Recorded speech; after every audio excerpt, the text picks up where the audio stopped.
శివాయ. ఓం నమ శివాయ. ఓం శ్రీ గురుభ్యో నమః. ఓం శ్రీ మాత్రే నమః. అందరికీ నమస్కారం అండి. ప్రతిరోజు రాశి ఫలాలు తెలుసుకోవడానికి ప్లీజ్ మన ఛానల్ని సబ్స్క్రైబ్ చేయండి. అలాగే వీడియోని తప్పకుండా లైక్ చేసి మన ఛానల్కి మీ వంతు సపోర్ట్ ఇవ్వండి. తులా రాశి వారికి దైవ రుణశాపం వెంటాడుతుంది. అందుకే లైఫ్ సెటిల్ లేదు, సక్సెస్ లేదు, సంతోషం లేదు.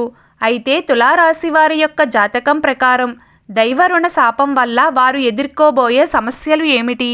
అలాగే తులారాశి వారు ఈ సమస్యల నుండి బయటపడడానికి వారు చేయవలసిన పరిహారాలు కానివ్వండి, దేవతారాధన కానివ్వండి, ఏంటి అనే పూర్తి వివరాలను ఈరోజు మనం ఈ వీడియోలో వివరంగా తెలుసుకుందామండి.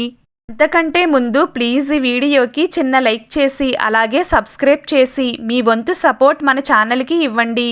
ఇక వివరాల్లోకి వెళ్తే ఈ తులారాశి వారి మనస్తత్వం పరిశీలించినట్లయితే వీరు జీవితాన్ని పోటీగా తీసుకుంటారు. వీరి జీవితంలో అపజయాలు ఎదురైనప్పటికీ వాటి గురించి కృంగిపోకుండా ఉపాయంతో లక్ష్య సాధన కోసం కృషి చేసి ముందుకు సాగుతారు. తమ ఆలోచనను, తమ నిర్ణయాలను బయటకు చెప్పరు. ఇతరుల కుయుక్తులకు లొంగరు.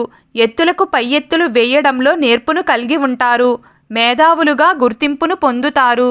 అత్యున్నత స్థానాలను అధిరోహిస్తారు. ప్రజాకర్షణ కూడా వీరికి అధికంగా ఉంటుంది. ఆర్థిక క్రమశిక్షణ కూడా బాగా పాటిస్తారు. స్థిరాస్తులను అభివృద్ధి చేస్తారు. అనువంశికంగా వచ్చిన వ్యాపారాలను మార్పు చేసి అభివృద్ధి చేస్తారు. అయితే ఈ తులారాశి వారి జాతకం ప్రకారం ఈ సమయంలో వీరి జీవితంలో దైవరుణ శాపం అనేది వీరిని వెంటాడుతుంది అనే చెప్పుకోవాలి.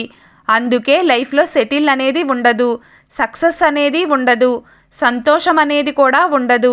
అంటే వీరు ఏ పని తలపెట్టినా కానీ ఆ పనిలో వీరికి సక్సెస్ దక్కకపోవడం, ఏ పని మొదలుపెట్టినా మధ్యలో ఆగిపోవడం, వాయిదా పడుతూ రావడం, ఎన్నో అడ్డంకులు సమస్యలు ఎదుర్కావడం, ఇటువంటి సమస్యలన్నీ ఎదుర్కొంటున్నారు.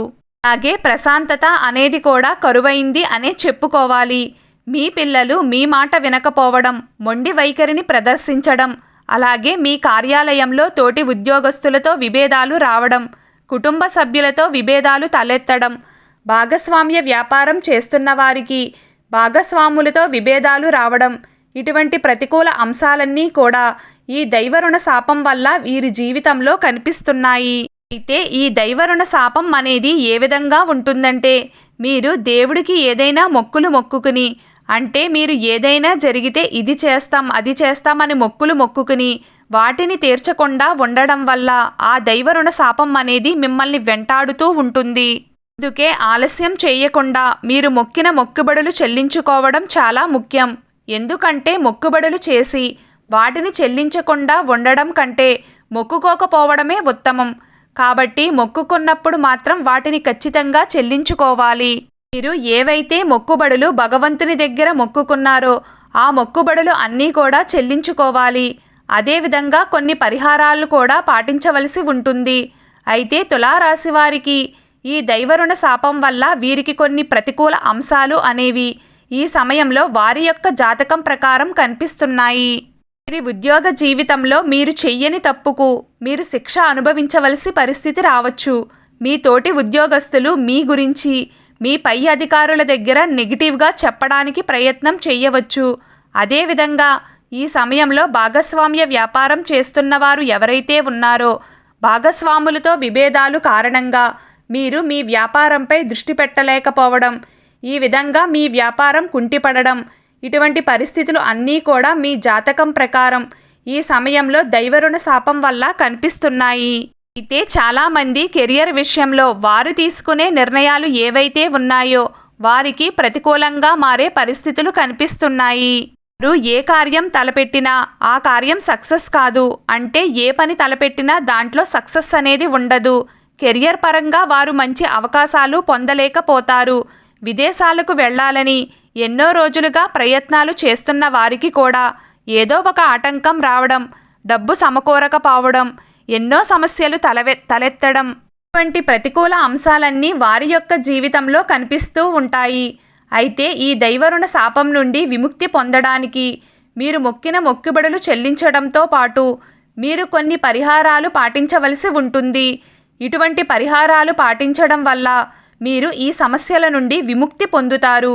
ముఖ్యంగా ఈ దైవ రుణ శాపం నుండి విముక్తి పొందడానికి మీరు ఏ దేవుడికి అయితే మొక్కులు మొక్కుకున్నారో, ఒకవేళ ఆ మొక్కులు చెల్లించడానికి ఆలస్యం జరుగుతుందో ఆ ఆలస్యానికి క్షమించమని భగవంతుడిని కోరుకోండి. అలాగే మీరు ఆ శివ భగవానుడికి మొక్కుకున్నట్లయితే ఆ శివ భగవానుని మనస్సులో తలుచుకుని శివస్తోత్రాన్ని పారాయణం చేయండి. అలాగే శని భగవానుని అనుగ్రహం పొందడానికి శని భగవానుడికి దీపారాధన చేసి శని స్తోత్రాన్ని పారాయణం చేయండి. ప్రతిరోజు మీకు వీలైతే స్నానం చేసిన వెంటనే సూర్య భగవానునికి నమస్కారం చేసుకోండి. ఇలా చేయడం వల్ల మీకు అనారోగ్య సమస్యలు ఏమైనా ఉంటే అవి తొలగిపోతాయి. ప్రశాంతమైన జీవనాన్ని కూడా గడిపే అవకాశం ఉంటుంది. ప్రతిరోజు మీకు ఇష్టమైన దైవారాధన ఎప్పుడూ చేస్తూ ఉండండి. అంతా శుభం కలుగుతుంది. ఈ వీడియో మీకు నచ్చినట్లయితే ప్లీజ్ లైక్ చేయడం మర్చిపోకండి. అలాగే ప్రతిరోజు రాశి ఫలాలు తెలుసుకోవడానికి మన ఛానల్ని సబ్స్క్రైబ్ చేయండి. నమస్కారం.